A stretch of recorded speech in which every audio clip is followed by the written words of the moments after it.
Hello, everyone, and welcome back to Below the Line, the official podcast of the PSA Master Executive Council.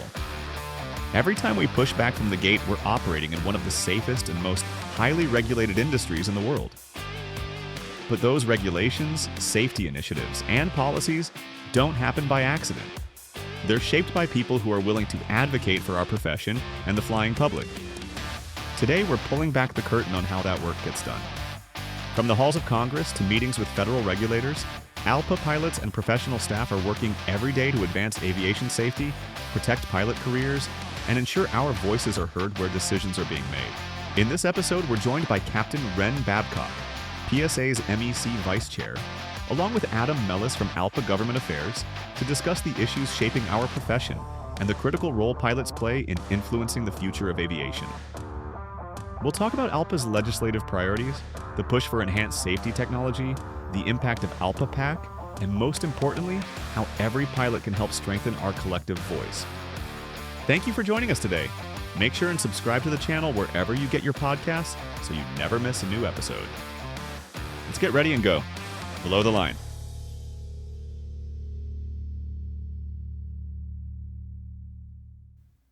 Hello again, everybody. Welcome back to Below the Line. Whenever we first started this podcast series, our primary goal was to bring you information about the behind-the-scenes activities within your Master Executive Council. And today's topic takes us really, really deep behind that curtain. It's covering our Government Affairs Committee and their work behind the scenes to help to shape what comes out of Washington that affects you as an everyday line pilot. Joining us today is Captain Ren Babcock and Adam Melis from ALPA National. Gentlemen, welcome to Below the Line. Thanks. Good to be here, Josh. Thanks for hosting. Absolutely. It's a pleasure to have both of you. So today we're going to have a little bit of a roundtable discussion, a lot of the focus on the national priorities as well as the recent legislative summit that happened up in D.C. I believe it was the beginning of June. Is that correct? Yeah, that's right. It was June 1st through 3rd. Fantastic. Well, Ren, kind of jumping in directly with you, why don't you tell us a little bit about your career as a line pilot, kind of how you got involved with the MAC's Government Affairs Committee, and kind of what sparked your transition from strictly on the flight deck to more of that advocacy role?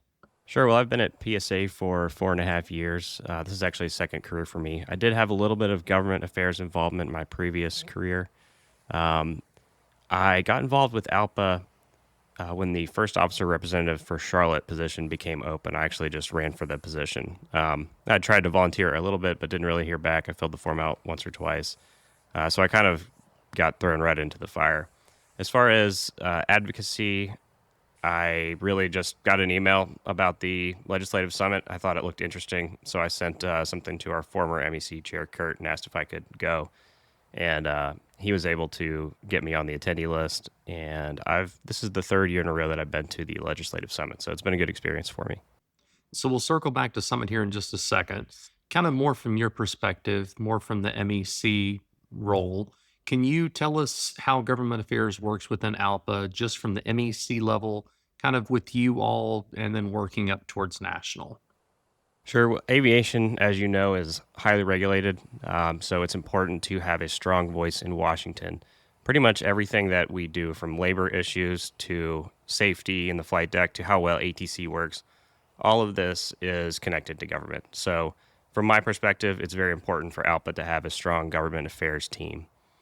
The way this kind of works through from like lower level to upper level is that ALPA is going to set policy at the board of directors. There's a meeting every other year. There's a strategic plan that is worked on during that meeting. And then basically that kind of sets guidance for the government affairs team to do their job. It's going to set like policy and guidance. I'll give you an example real quick. It came up that I think there was like a bill or something that was going to maybe water down the sim training that we get.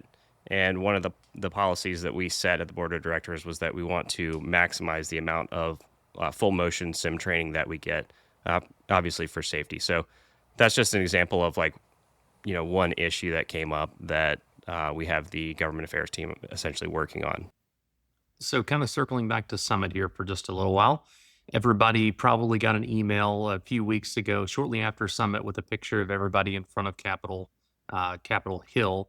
Can you kind of explain what all the 2026 Legislative Summit was about and kind of what all goes on during that event? Sure. So the legislative summit is a once a year event that ALPA hosts, and it's kind of like the big dance. Basically, it's the event that we are able to get the most pilot advocates to Capitol Hill to speak directly to legislators and their staff. So the way the summit works, once a year we go up to DC. There's essentially 2 days of training where you're going to get briefings on issues. You're going to hear from speakers. You're going to hear from subject matter experts. And that kind of brings all the pilots fully up to speed on where things are legislatively, what needs to get done, what are priorities. And then the final day of the summit is actually I guess, I don't know if we call it Capitol Hill Day, but all the pilots go to the Hill. I think there's basically a consultant team that schedules meetings for the attendees to meet with, if they're a constituent, they meet with their legislators. So for me, I'm from North Carolina, so I was placed in the North Carolina group, and we had a team of people that went to the Hill to meet with legislators from North Carolina so we could speak directly to them about the priorities that we wanted to talk about from the summit.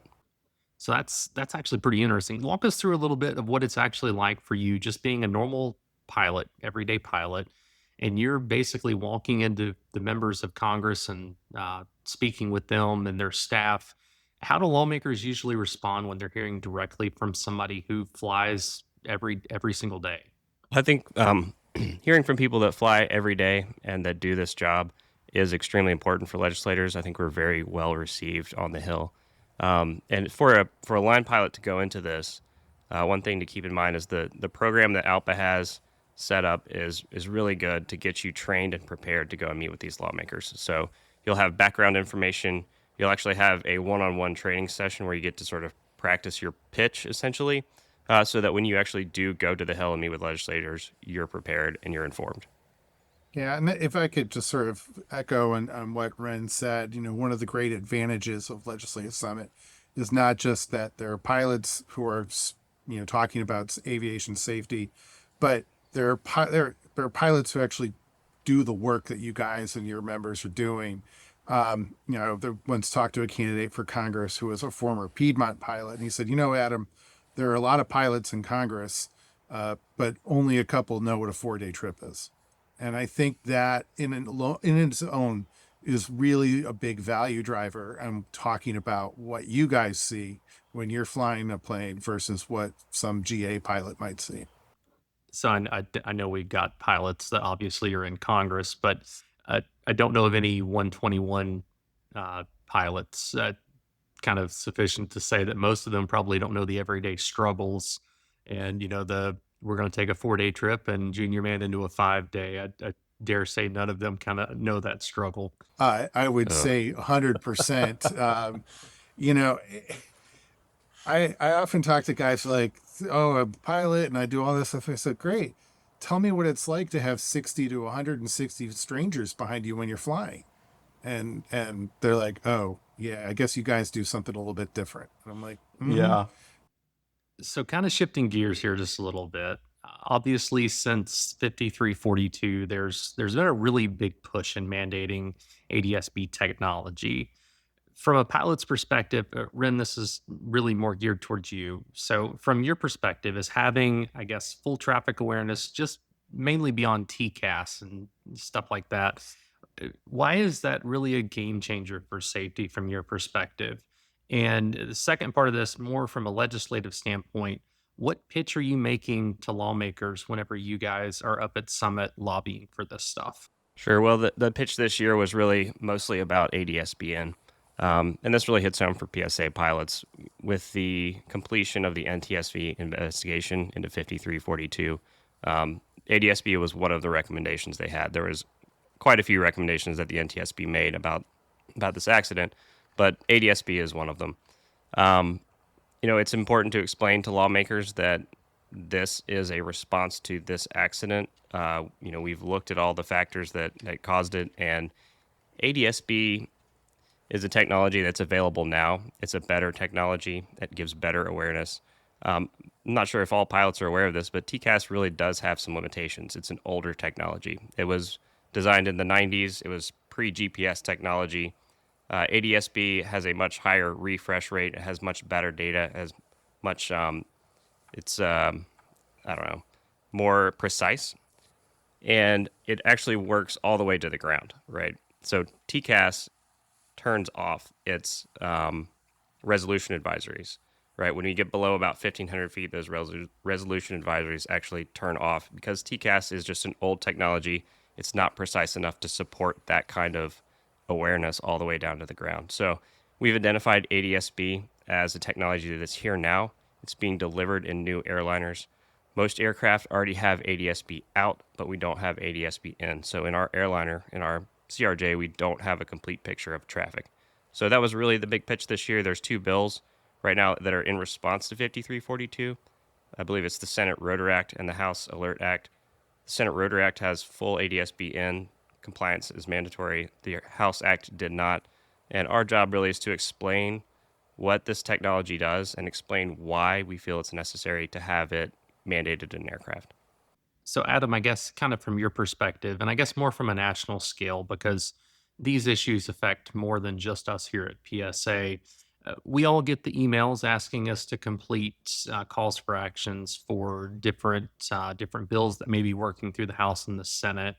How are you all determining those legislative priorities and kind of prioritizing what needs to be worked through first? Yeah, so a couple of things.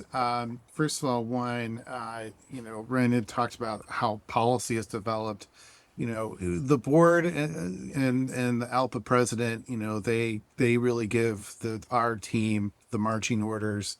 And then we work with the Engineering Air Safety Department directly and with those pilots who are involved in the ASO to not only who are part of the investigation process, but we're also part of the recommendations and really sort of come together to sort of say, okay, what does this mean for all of our carriers, and what does it mean for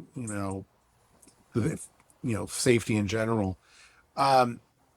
Having something that is safety related, we're going up there, pilots in different uniforms flying for different carriers.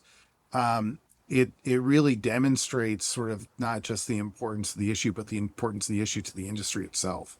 And I think on the national perspective, for me personally, when I, think back on my days of meeting with constituent groups or leading other constituent groups, having a bunch of professionals come in and just flat out say, here's what would have added, what could be additional 50 seconds to our reaction time, that's telling. And being able to talk about near miss experiences that either you experienced or some of your peers have experienced, those things are, members of Congress have no clue about this stuff. And again, being the professional who's up there in the cockpit, flying the line, being able to talk about these things from that perspective, and to do it from multiple airlines, that's real power.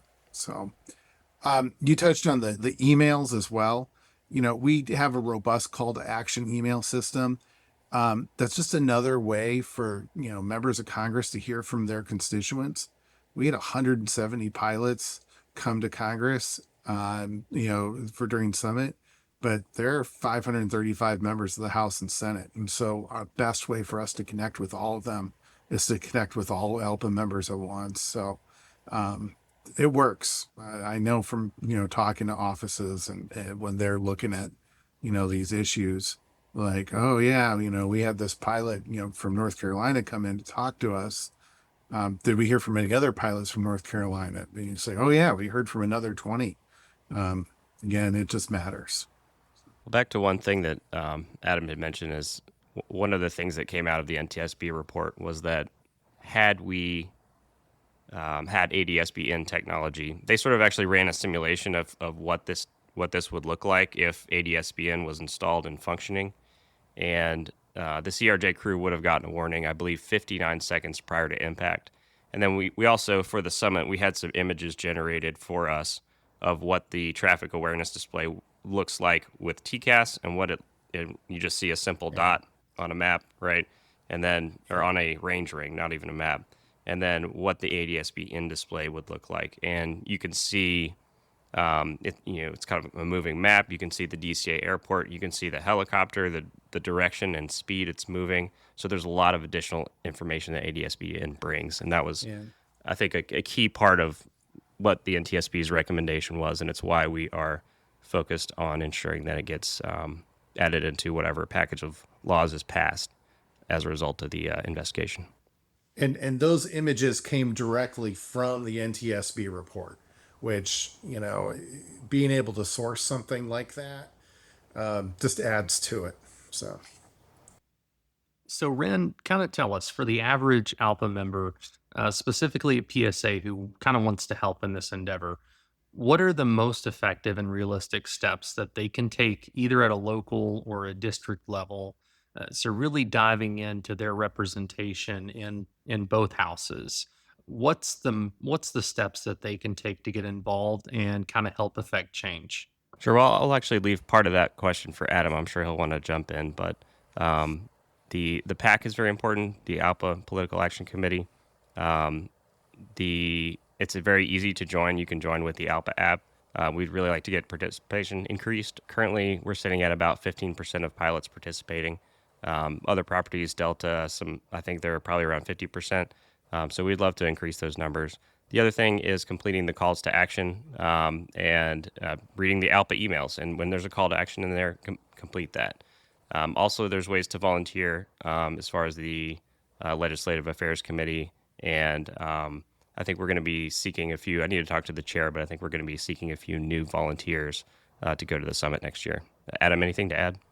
Yeah, no, and I think this is a great question, and it's one that we get often from line pilots who look at some of the things that we're doing and want to get involved, and certainly getting to know your member of Congress and getting to become familiar with those issues. ALPA, we run a program that we call the District Advocate Program.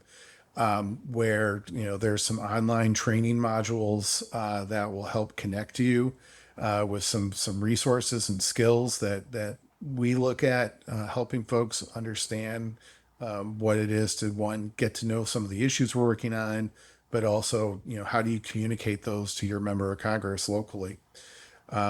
The other sort of thing is, and Ren mentioned, contributing to ALPA-PAC. I can tell you right now, there are a lot of line pilots on your property that probably were never even asked to contribute to ALPA-PAC.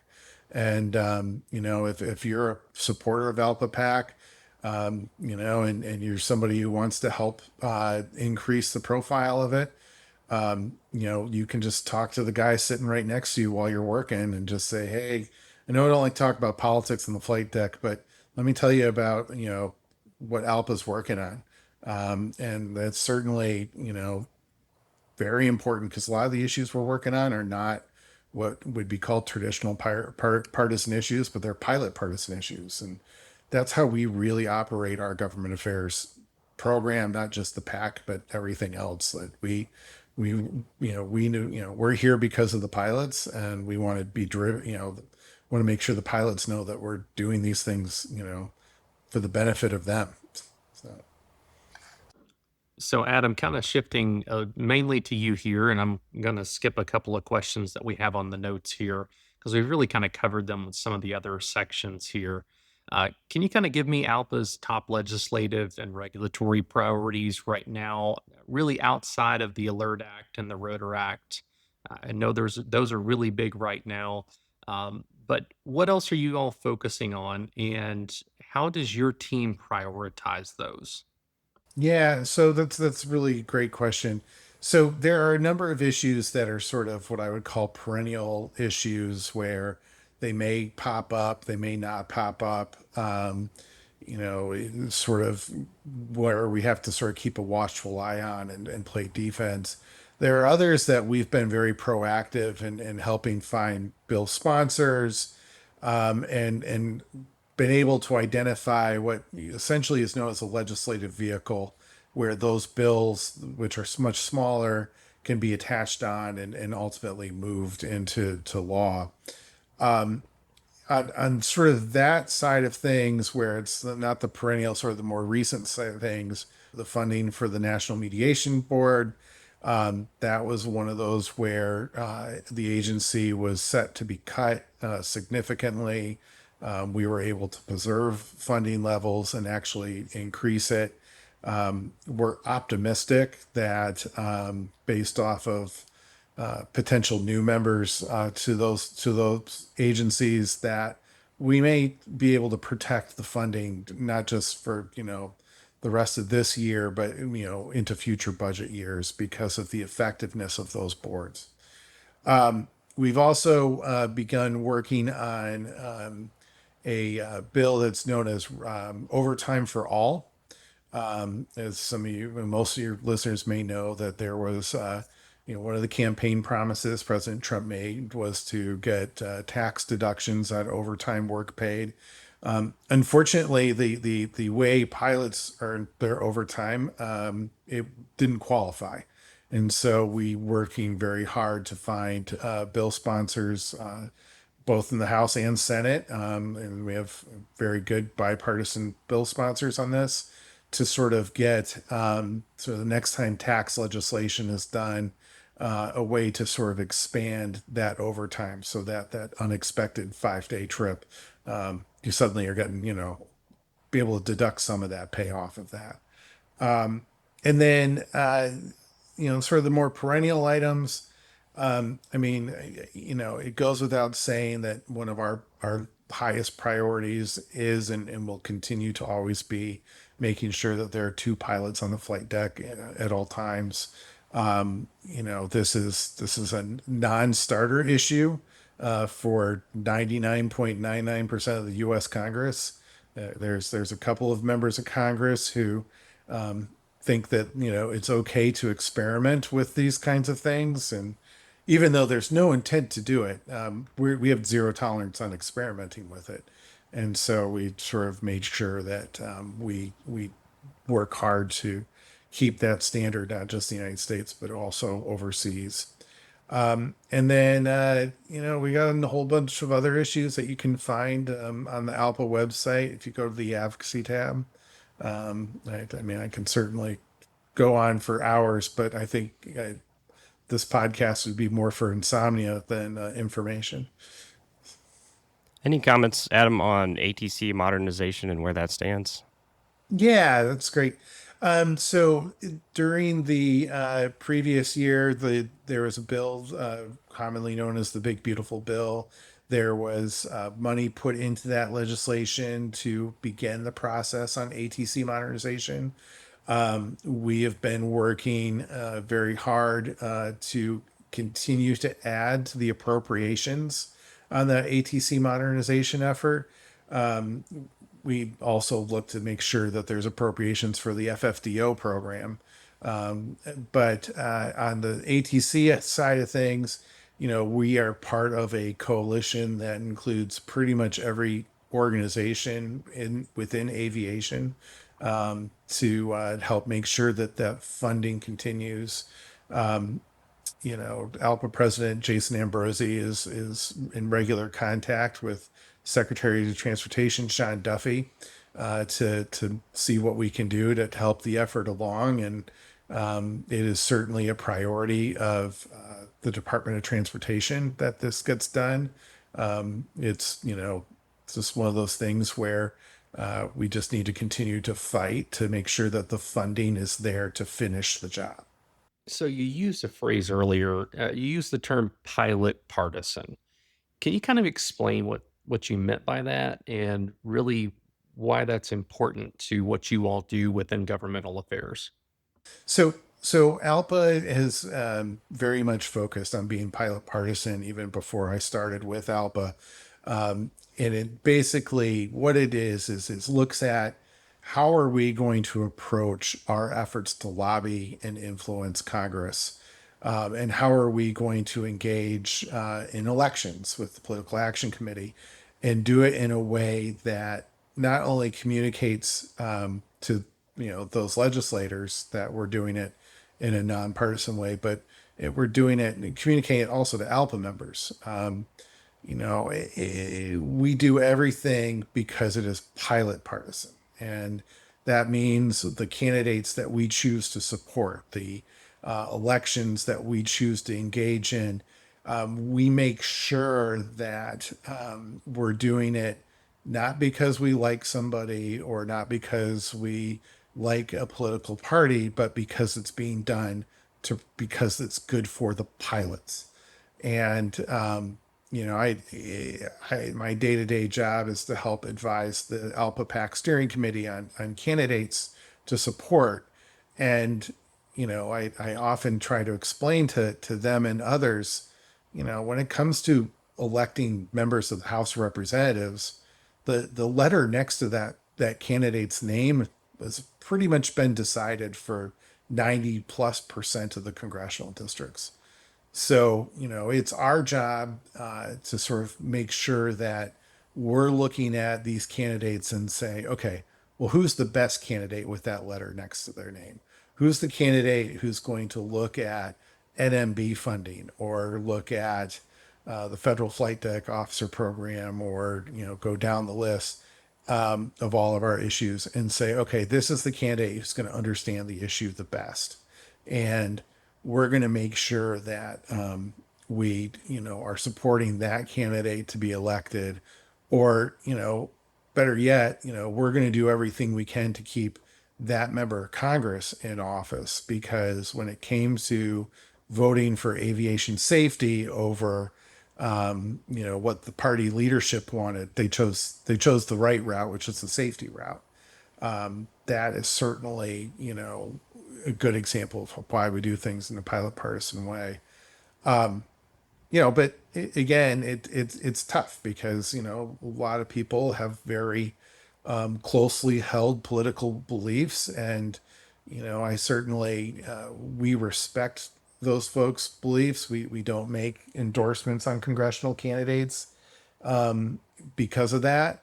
But we do look at these things and say, okay, is this person going to, be able to be elected? Is this person going to, if elected, be able to, understand the depth of what our pilots are trying to tell them, and understand that we're not going in there with our hand out because, we want, all we can get out of the government, but we're going in there with our hats on to say, this is what safety is, and this is what it means for us to be able to do our job in a safe environment, in a way that, will continue to be a safe environment. And I think that's a really, I think that's probably one of the better ways to explain what pilot partisanship means. So, shifting topics just a little bit, let's talk a little bit about the PAC. It recently just passed its 50th year in existence. And I'm just kind of wondering, can you tell us what the PAC directly supports in your line of work? And I'll have a follow up to that, but if you want to answer that first. Yeah, so 50 years ago, a lot of political action committees were being formed. I'll try not to be too technical in it, but essentially, if an individual decides they're going to run for Congress, they have like two ways to do it. One way is they self-fund their campaign, and the other way is to raise money from individuals and political action committees and other potential supporter bases to help get their message across, and to run for Congress. In most places, it can cost anywhere between $1 million to $6 million in a House seat. I know from talking to the two main Senate candidates in North Carolina, they're both planning to spend $200 million. I don't know about you guys, but I don't have that kind of money to burn. And so, if I were to run for office and I never plan on doing it, it would really require, sort of engaging in constituents and constituency groups that may agree with me on some of my issues. And so, in that sense, the political action committees were formed as a way for labor unions, associations, corporations, and others to really sort of go out there and say, okay, we are going to gather resources as a singular group and help promote candidates that we feel are good for our industry or our business or our union. Now, what that means is, what that means is we're going to, raise money from pilots, and use that money to directly support the election of a candidate, or help that candidate win election. By law, as well as by ALPA administrative policy, this has to be done through voluntary contributions. Not 1 cent of your dues money is being used to get somebody elected to office. And I think that's important to point out because, pilots spend a good chunk of money in dues and suddenly we're asking for more money. I don't know.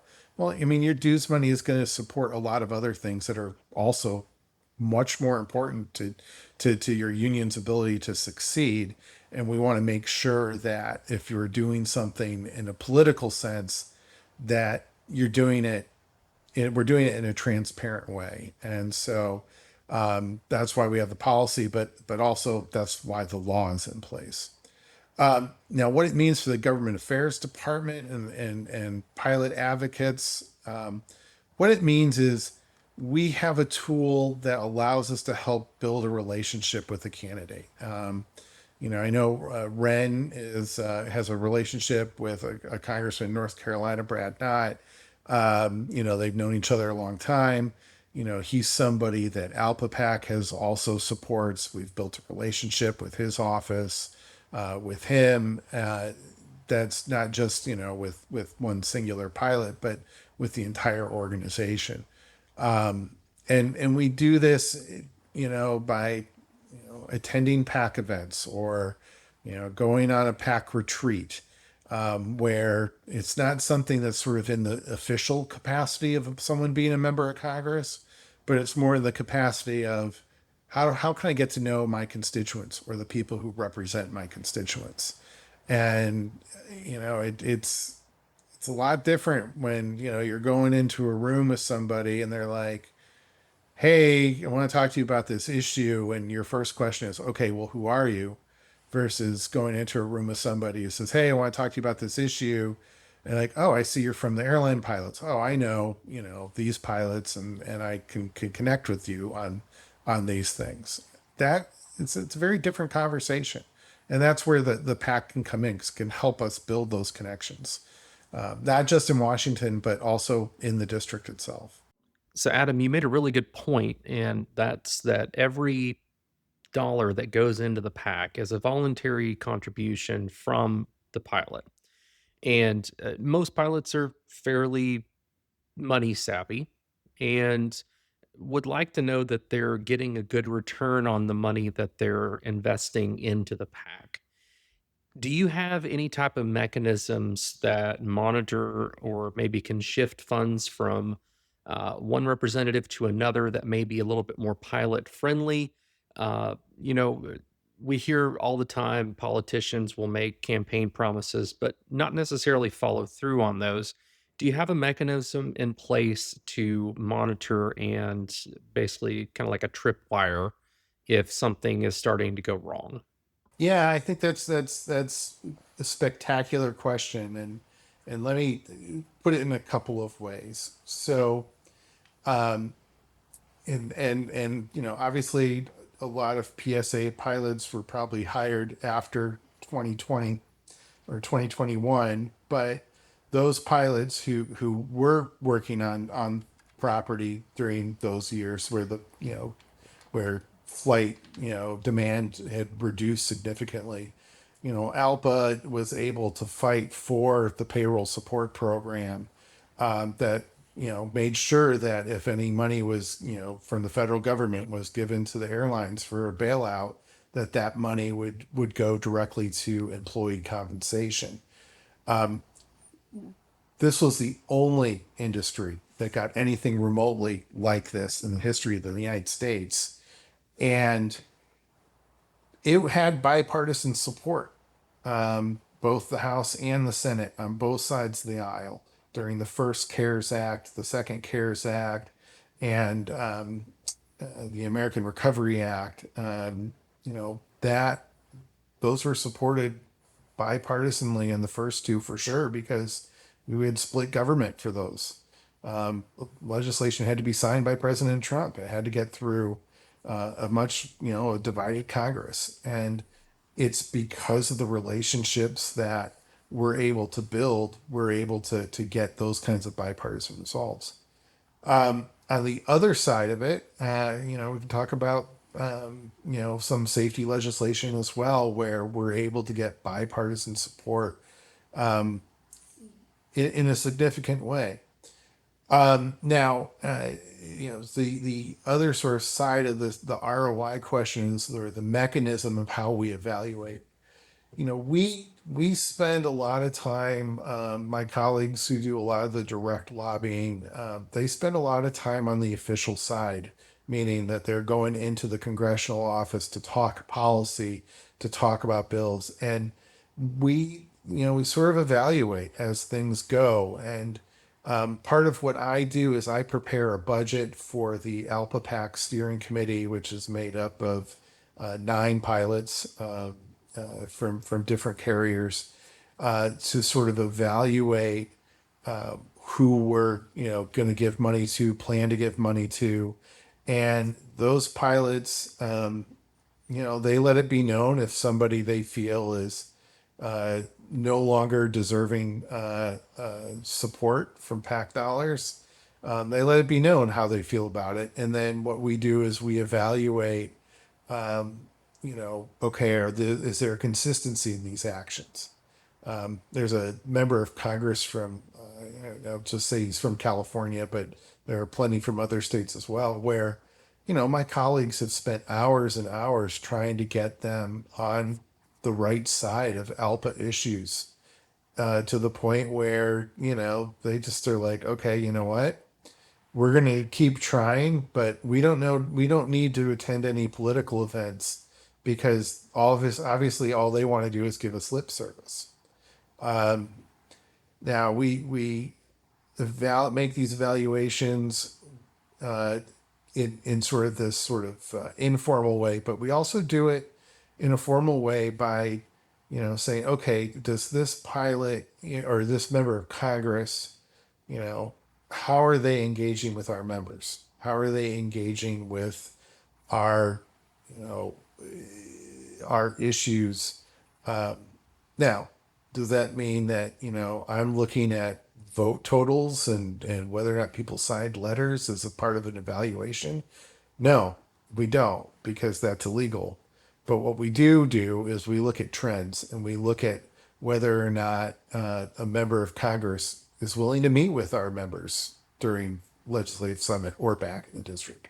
We look at some of the statements that they make about some of the issues that we're working on. And we really then, use that to evaluate, okay, is this person going to be, someone we want to build a relationship, someone can we build a relationship, or are they actually one of our champions, where they're going out of their way to, do what's right for our members. And those can be identified with trends. So I think we all kind of learn best from direct examples. So I'm going to ask kind of a direct question here.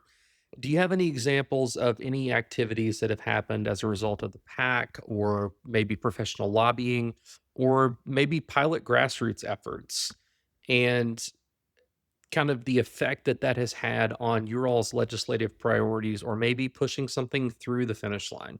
Yeah, so there's Congressman from Georgia, Brian Jack. He represents Peachtree City, among other parts of Atlanta. He was a candidate running to fill an open seat last time around. Obviously, there are a lot of pilots who live in Peachtree City, not just 125 for Delta, but other airlines as well. And, we reached out to him, he reached out to us, and we began the process of sort of interviewing him, evaluating his campaign, whether or not he was somebody that we were going to be able to build a relationship with, whether or not he was somebody who would be willing to talk to us about policy versus, just partisan, here I am, I'm a Republican and we should support me, kind of point of view. We decided to support his election to Congress. We did in a significant way. Of course, just because we did that didn't mean that we were going to get anything more than a handshake and a thank you. But as we move forward into the Congress and the suspension vote on the Rotor Act was coming up, a constituent of Congressman Jack's reached out to him and said, "Hey, we really want your vote on this today. Will you please do this?" And he actually had a few constituents reach out to him that way. And, when it came down to the final vote, he voted for safety over what the party leadership asked him to do, what Secretary Hegseth asked him to do directly, and others. And, we we're not giving him money because we knew he was going to do this. We gave him money because we knew he was going to represent a lot of pilots. And we knew that he was going to, be in a position where he could listen to a lot of pilots. And in that sense, it certainly started a positive relationship where we're, able to, open the door because, we supported a campaign. We were able to open a door because there were a lot of constituents who were able to talk to him. And at the end of the day, we got the policy result that we wanted with his vote on the suspension vote on the Rotor Act on the House floor. That's one example. This year at Legislative Summit, we had Congressman Bresnahan, Congresswoman Val Hoyle. Bresnahan's from Pennsylvania, Val Hoyle's from Oregon. Both of them were supporters of the amendment to the Alert Act that not only was ALPA pushing, but the PSA families were pushing. And again, these are, two individuals where we've been able to build relationships because of the PAC. We were able to connect with them grassroots wise, not just with pilot members, but also with, the families. And we were able to, get the policy results that we're looking for. That's, we continue to do things these ways. Well, that's certainly a pretty good case study and kind of effective movements that can occur really without you all even having much direction, even from national, just more from a grassroots effort, kind of the impact that can make. I'm going to kind of kick this back to both of you. So if you want to tag team these questions together, that's fine. And then we'll close out a little bit. But kind of looking ahead, what's one issue or development that really concerns you or excites you for the future of how pilot advocacy works? I can take that first. So, one thing I will just say is that if the ADSB in language does not get adopted in the final bill, we're gonna have to continue to push it until it is. But on sort of the pilot engagement side of things, one thing that I think is super important is that you both are, doing a lot of great work for your MEC, that your replacements are being identified and that we have more regional pilots able to talk on the issues and talk about their experience as pilots. Ren talks about making sure that there's some more new folks coming to Summit next year. Absolutely. That's the future of, not just the future of ALPA, it's the future of aviation. It's the future of aviation advocacy. So, Ren, really from your position within the MEC, what are you guys looking for? What's your goals when it comes to this committee? We want to see the committee fully staffed, and we want to see people that are able to go to the legislative summit a few years in a row. For me, that was something that was really important. It's the third time I've been. I, kind of had to get spooled up on all the issues, but by the time it came to Capitol Hill Day, I was ready to go. I was meeting with people I'd met with before. Adam mentioned I had a relationship with Brad Knott.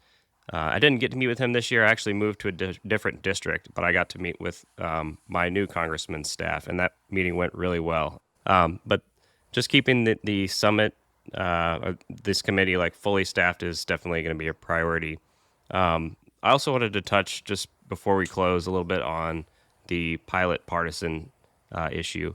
That is something to me that when I first became involved, it just sounded like a corny catchphrase, but as I've gotten, involved with the program, I understand that there's a lot more to it than just a catchphrase. It really is about being credible when either pilot advocates or our professional lobbying staff meet with members of Congress and their staff. It means that we are there to talk about issues that affect our pilots and the traveling public, whether it be safety or workplace things. And they know that when they hear from us that they're hearing about issues that affect pilots. They're not hearing anything about other politics. We're just here to talk about pilots. So I thought that was something that I've come to appreciate. Yeah, I think I agree with you 100%. It is a corny catchphrase, but it's a corny catchphrase that really explains a complicated, way to operate. So, Well, gentlemen, just kind of a moment of transparency here. Honestly, I was sitting down looking at the notes for this podcast session, and I kind of had to question myself, like, do I have a good understanding of this? And I'll be honest, at the time I didn't. So talking with both of you all has kind of clarified it even for me. So thank you for that. Yeah, Adam gives a good presentation at the summit every year about, how we need to maintain our credibility, because the power in Congress and in our government flips all the time. So we need to make sure that we are here talking about pilot issues and maintain bipartisan credibility so that we can get things done even when government is divided. And I think we have a good track record of that. So I know ALPA really likes the calls to action. From your all standpoint, what single action would you encourage every ALPA member, not just here at PSA, but every ALPA member across the world to take right now or sometime this year to strengthen their voice in Washington? Well, I think Well- I would say join the PAC. I mean, that's a very easy thing to do, and it does it makes a big difference. And as Adam mentioned, the key with the Political Action Committee is that the funds can be used in a different way because it's an individual contribution. So we understand that pilots pay dues. Dues money can be used for certain things, and then the PAC money can be used for certain things. So it's important to maintain a healthy balance, and I think that increasing participation in the PAC is easy, and it really doesn't. It's not a whole lot of money. There are a lot of options if you go, and the best way to join is the ALPA app. So, Adam, anything? Yeah, I would say, joining the PAC, I think you were pretty spot on there. The other thing is when you respond to the calls to action, there's a little indicator that says that you responded to it. Just making sure that you have them all checked off all the time. Or if one of them's not checked off, you've at least looked at it to say, okay, this is an issue I agree with. This is an issue that's important. Let me make sure it's checked off. Fantastic. So, final thoughts here. This is for either of you or both of you. For a pilot listening today, where would they need to go to stay informed, to kind of respond to those calls to action, learn more about the PAC, or just get involved in general? Adam, I'll let you answer that one. Okay. Yeah. So, look, communicating with folks is so difficult these days. There's so many things coming at you. Your LEC and MEC newsletters are always very useful. The weekly fast read that ALPA National puts out will have content that's relevant and timely, and important. And I just found out the other day that there's a podcast version of the fast read that comes out. So if you're like me, you don't like to read anything, you can listen to it. But, the more you're involved with ALPA, if you become a district advocate, you're going to get a district advocate newsletter that outlines some of the things that we're working on. We do regular district advocate phone calls. And really those items are certainly things that can help people learn more about what we're doing in government affairs. But yeah, I mean, look, everybody's time is precious, and is there one go-to place? The ALPA app certainly is one of those places. The but there are definitely others. Well, you mentioned the ALPA podcast, just a really cheap plug for them here. I would say that undoubtedly their production value is 10 times better than what we're producing here. So if you haven't had a chance, make sure that you go over and check them out on their channel as well. Yeah, it's good stuff. I will say though, having conversations like this that you and Ren and me have been having, it's important because when you're having these conversations with your peers, you're coming at it with the same perspective that they may be coming at it. So, that's another place to do it. Just spreading, word of mouth is always a good place to.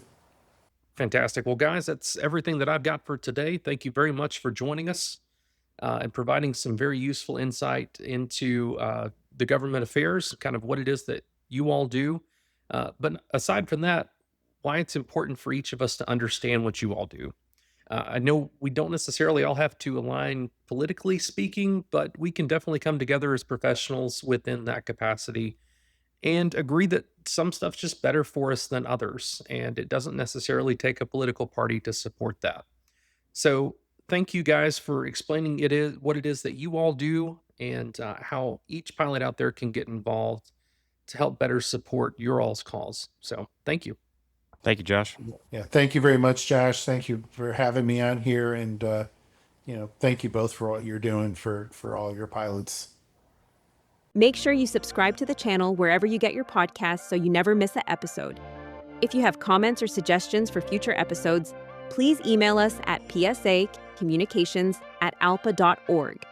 We look forward to continuing to bring you up-to-date information about matters that affect you and your life as a PSA pilot. On behalf of your PSA Master Executive Council, we thank you for tuning in. Until next time, stay safe and always keep going. Below the line.